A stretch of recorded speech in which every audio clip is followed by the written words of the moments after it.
Hello friends, स्वागत है आप सभी का हमारे चैनल कुकिंग स्टडी में। मैं कमल वेस्ट इस वीडियो के माध्यम से दोस्तों आपके यहाँ पर कराऊंगा आर्मी के लिए महत्वपूर्ण क्वेश्चन को दोस्तों, जो आपके सामान्य ज्ञान के बार बार पूछे जाने वाले क्वेश्चन हैं। तो आराम से आप सभी क्वेश्चन को देखेंगे और हमेशा की तरह दोस्तों सभी क्वेश्चन तैयार करेंगे।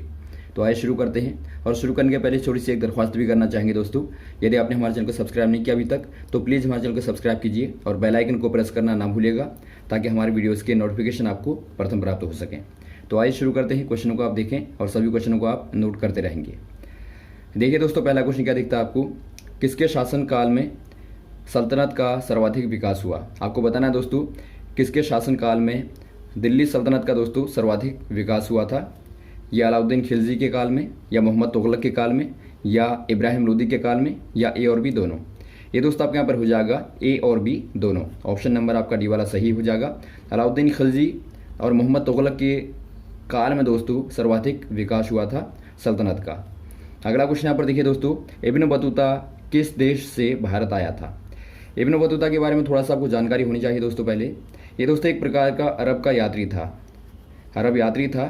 और ये दोस्तों एक प्रकार से लेखक और चित्रकार था। तो ये दोस्तों कहाँ से आया था आपको बताना, अमेरिका से, ब्रिटेन से, या फ्रांस से, या अफ्रीका मोरक्को से। ये दोस्तों आया था उत्तरी अफ्रीका से दोस्तों, जो कि मोरक्को प्रदेश में मुख्यतः यहाँ पर पड़ता है उसका इलाका। तो आप कहेंगे मोरक्को आएगा तो वो भी आप याद रखेंगे। अफ्रीका यहाँ पर दोस्तों पूरा देश का नाम आएगा तो ये भी आप याद रखेंगे। तो ये आपका यहाँ पर हो जाएगा। और ये दोस्तों उस युग में आने वाला पैदल यात्री जो सबसे बड़ी पैदल यात्रा करके आया था, उसे माना जाता है इब्न बतूता को। अगला क्वेश्चन यहाँ पर देखिए, राज राजेश्वर मंदिर डैडेस में बनवाया गया है। ये क्वेश्चन भी बार बार आता है। राज राजेश्वर मंदिर दोस्तों कहाँ बनवाया गया आपको बताना है, तंजावुर में, या चित्तौड़गढ़ में, या मैसूर में, या हैदराबाद में।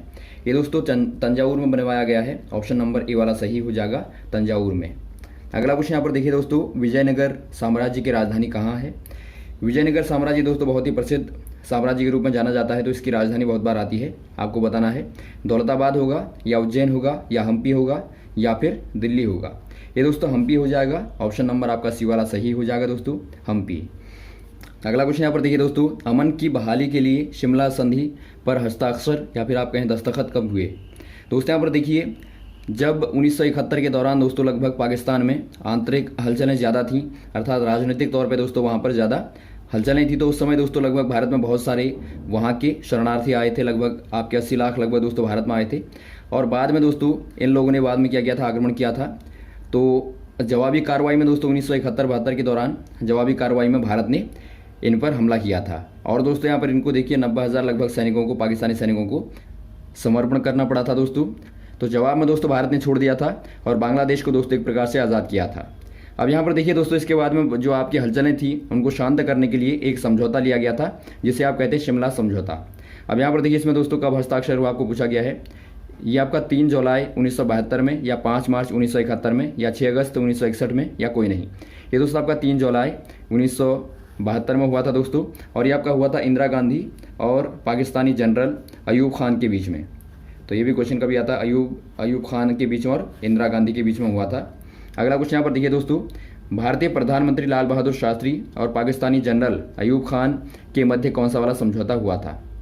अब दोस्तों यहाँ पर देखिए, लाल बहादुर शास्त्री और अयूब खान के मध्य में कौन सा वाला समझौता हुआ था आपको बताना है, पंचशील वाला, या शिमला वाला, या ताशकंद वाला, या फिर कोई नहीं। दोस्तों यहाँ पर देखिए समझौते बहुत ही महत्वपूर्ण हैं, बहुत ज़्यादा बार पूछे जाते हैं दोस्तों। ये दोस्तों आपके यहाँ पर देखिए ताशकंद का समझौता हुआ था।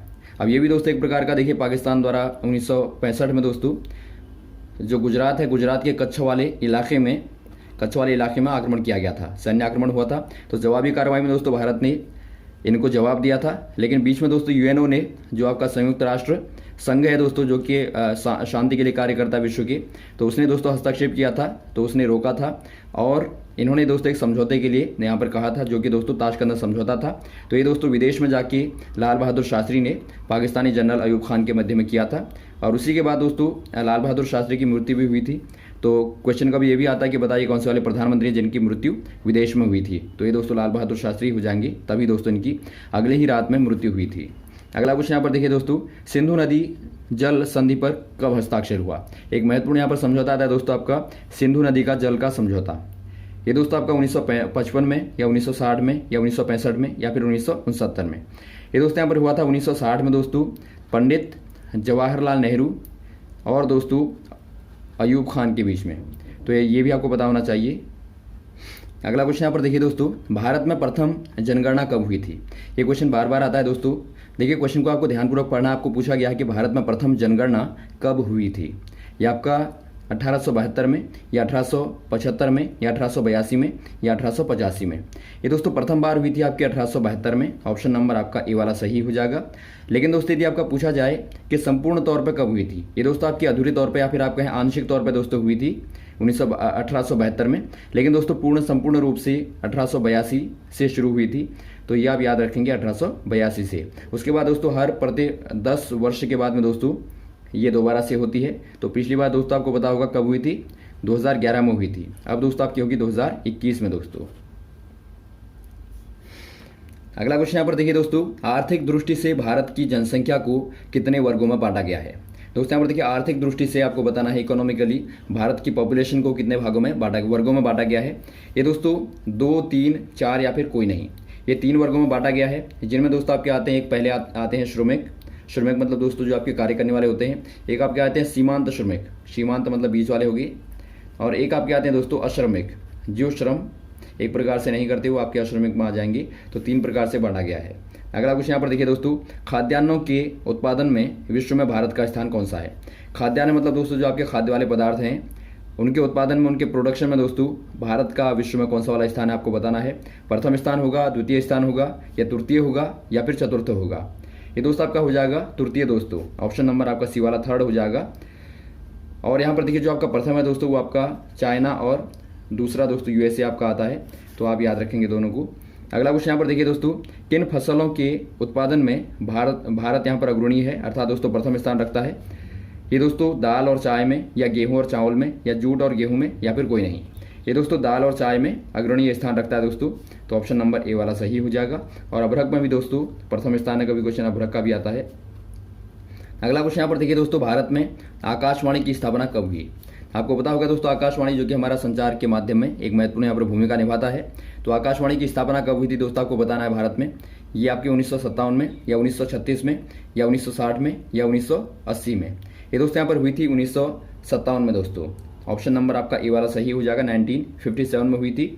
और वैसे दोस्तों यदि आपका आएगा ऑल इंडिया रेडियो, ये भी क्वेश्चन आता है दोस्तों, ऑल इंडिया रेडियो की स्थापना हुई थी आपकी 1936 में दोस्तों। अगला क्वेश्चन यहाँ पर देखिए, भारत रेल की स्थापना कब हुई थी? ये क्वेश्चन भी बहुत आता है। भारत में दोस्तों प्रथम बार रेल की स्थापना कब हुई थी आपको बताना है। भारत रेल की स्थापना कब हुई थी? ये आपके 1853 में, या 1860 में, या 1885 में, या 1891 में?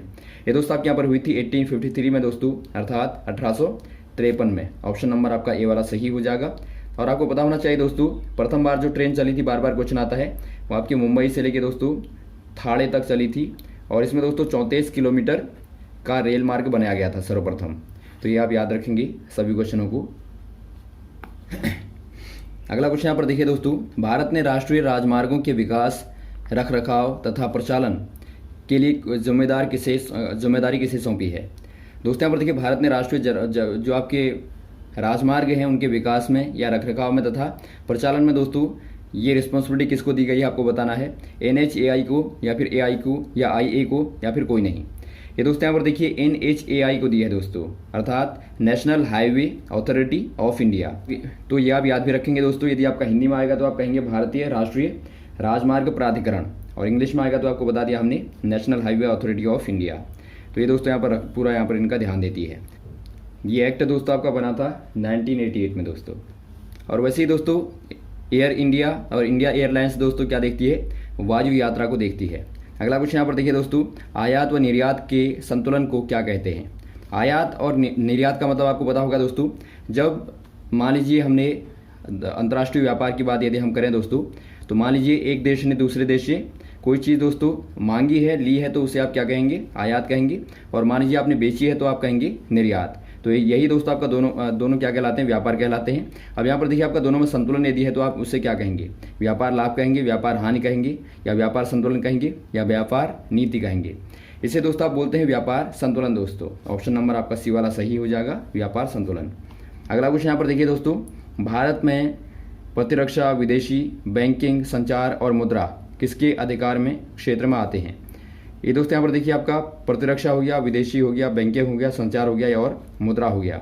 ये किसके क्षेत्र में आता है आपको बताना है, संघीय सूची या राज्य सूची या समवर्ती सूची या ए और बी दोनों। ये दोस्तों आपके यहाँ पर आता है संघीय सूची के मध्य में दोस्तों, अधिकार में। तो ऑप्शन नंबर आपका ए वाला सही हो जाएगा। और वैसे ही दोस्तों यदि आप राज्य की बात करें तो राज्य सूची में दोस्तों आपका जो आता है उसमें आपका आता है पुलिस हो गया दोस्तों, आपका व्यापारी हो गया, कृषि हो गया दोस्तों, सिंचाई हो गया, ये सब आपके राज्य सूची के अंदर आते हैं। और वैसे ही दोस्तों यदि आप समवर्ती की बात करें तो समवर्ती में दोस्तों आपका विवाह हो गया, गोद लेना हो गया दोस्तों, शिक्षा हो गया और वन हो गया दोस्तों, ये आपका यहाँ पर समवर्ती सूची में आता है। तो ये आपको पता होने चाहिए। तो ये रहे दोस्तों हमारे महत्वपूर्ण क्वेश्चन जो आपने यहाँ पर देखे। उम्मीद आपको अच्छे लगे होंगे। यदि आपको दोस्तों वीडियो अच्छा लगा हो तो आप जरूर लाइक करें, शेयर करें, सब्सक्राइब करें चैनल को दोस्तों, ताकि आपको इस प्रकार की वीडियोज मिलते रहें। Okay, thanks. जय हिंद, जय भारत।